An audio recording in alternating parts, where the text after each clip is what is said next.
صاحب ظاہر ہے یہ آج کا دن بہت موضوع ہے کہ ہم چونکہ بات کر رہے ہیں عدالتی اختیارات، جوڈیشل ایکٹیویزم، یہ وہ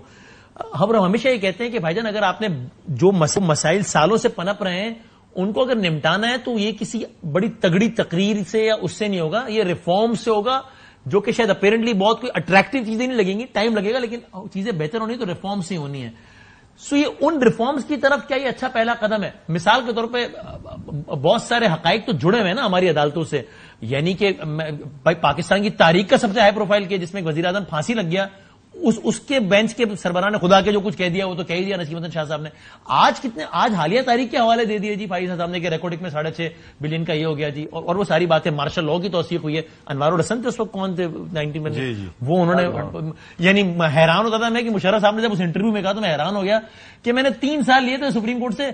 5 لے لیتا تو اچھا ہوتا، یعنی جیسے کوئی دکان میں سودا خریدنے جا رہے ہیں کہ ایسا کرو 2 سال اور کر دو یار، یعنی انہوں نے اتنا کمفرٹیبل فیل کیا نا، اینڈ رائٹلی سو بیکاز ہم نے سب دیکھا۔ یا ایون پیناما کیس میں جو کچھ ہوا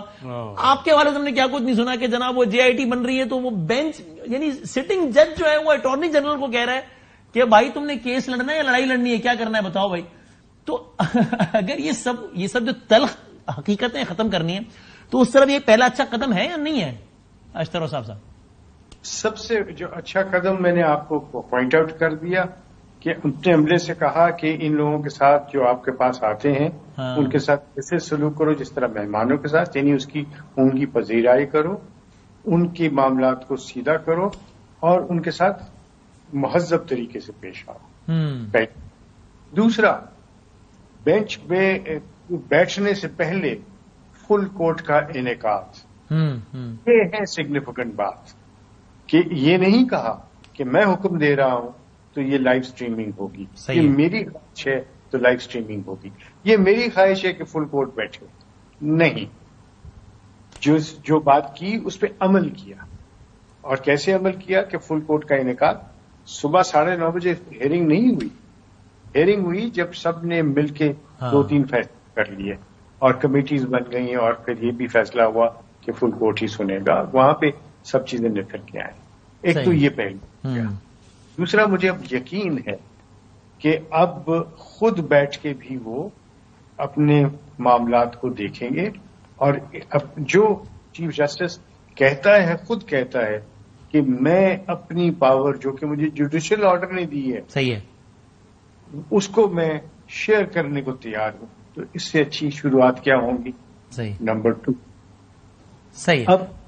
رول بنیں گے not only of this but ایک اور بڑا برننگ کوشچن ہے۔ وہ برننگ کوشچن کیا ہے کہ ججز کی تعیناتی کے لیے جو جوڈیشل کمیشن کے رولز ہیں وہ بنے اور وہ تعین کریں کہ کس طریقے سے ٹرانسپیرنسی اس میں آئے گی، کس طریقے سے اس میں ڈسکریشن ختم ہوگا اور کس طریقے سے اس کے اندر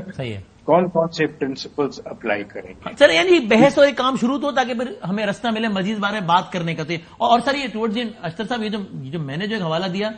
اس میں کوئی مبالغہ تو نہیں کیا میں نے نا، یہی ہوا تھا کہ وہ اس وقت ایک وزیر اعظم کے خلاف کیس چل رہا ہے، جے آئی ٹی جس طرح بنی اس پہ سوالات اٹھے، آپ اٹارنی جنرل تھے اور آپ کو سٹنگ جج کی طرف سے یہ پیغام اسی طرح سے آیا تھا کہ آپ نے کیس کرنا ہے، لڑائی لڑنی ہے، کیا کرنا ہے، عدالت میں نہیں بلکہ عدالت کے علاوہ پیغام آیا تھا آپ کو؟ جی بہت ساری باتیں، اور میں وہ سب قلم بند کر رہا ہوں۔ اچھا، ہاں انشاءاللہ بہت ساری باتیں ایسی ہیں جو کہ وضاحت طلب بھی ہیں اور لوگوں کو پتہ چلنا چاہیے کہ کیا کچھ ہو رہا تھا، پس پردہ ہوا کہ ہوتا کیا رہا، کیا ہوتا رہا ہے، کیسے ہوتا رہا ہے، کس طریقے سے ججز جو ہیں وہ چھپ چھپ کے ایگزیکٹو سے ملتے رہے ہیں، آل دیٹ، یہ بہت ساری باتیں ہیں، لیکن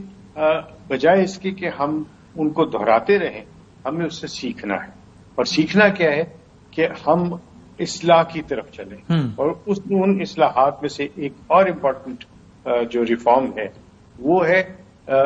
کوڈ آف کانڈکٹ ججز کا۔ صحیح، اور کوڈ آف کانڈکٹ جو ججز کا ہے اس کے اندر سپریم جوڈیشل کاؤنسل کے جو رولز ہیں اس کے اندر بھی امینڈمنٹ کی ضرورت ہے، اور ان معاملات کو آگے لے کے چلنے کی ضرورت ہے، کیونکہ جب تک یہ نہیں ہوگا کرٹیسزم کورٹ کے اوپر کبھی ختم۔ ٹھیک، میں ذرا ڈیسک پہ آتا ہوں ذرا کنکلوڈ کرتے ہوئے، اور میرا خیال ہے اس میں ایک ایلیمنٹ میری اپنی رائے یہ بھی ہے کہ یہ بھی میک شور کرے پارلیمان بھی کہ جب اس طرح کی قانون سازی کر رہی ہو تو اس میں بھی نظر آئے کہ پارلیمان کی ول یہی ہے کہ عدالت کے معاملات کو بہتر کرنا ہے. یہ نہیں ہے کہ یار ابھی میں یہاں پھنس گیا ہوں, اب میں نے اس کو پھنسانا ہے تو چلو میں یہ قانون سازی کر لیتا ہوں, اب میں پھنس گیا ہوں تو اس کو ریورس کر لیتا ہوں. یہ بھی نہ لگے کہ اپنے وہ ڈاکٹر عاصم صاحب اٹھے, وہ سندھ اسمبلی میں پیچھے قانون سازی ہو گئی, یہ اٹھے, یہ بھی نہیں ہونا چاہیے کہ بھائی نظر آئے کہ قانون سازی ہو رہی ہے نہ کہ پرسن اسپیسیفک. یہ نہ لگے کہ وسیم بدامی صاحب پھنس گئے, اچھا یہ پھنسے ہیں بدامی صاحب تو اس کو سامنے رکھ کے ساری قانون سازی ہو رہی ہے کہ چلو جی جو بدامی صاحب کو نکال دیں سارے اس سے. یہ بھی ہے نا. ایک بات کہو, ہمارے اداروں کو جس کو انگریزی میں کہتے ہیں نی جرک ریئیکشن, ہم سب نی جرک موڈ میں رہتے ہیں. صحیح ہے, صحیح ہے. اس وقت کے معاملے کو ہم چاہتے ہیں کہ وہ کسی طریقے سے اس کے اوپر مٹی ڈل جائے یا اس کو ہم قالین کے نیچے پھینک دیں یا اس کو چھپا دیں.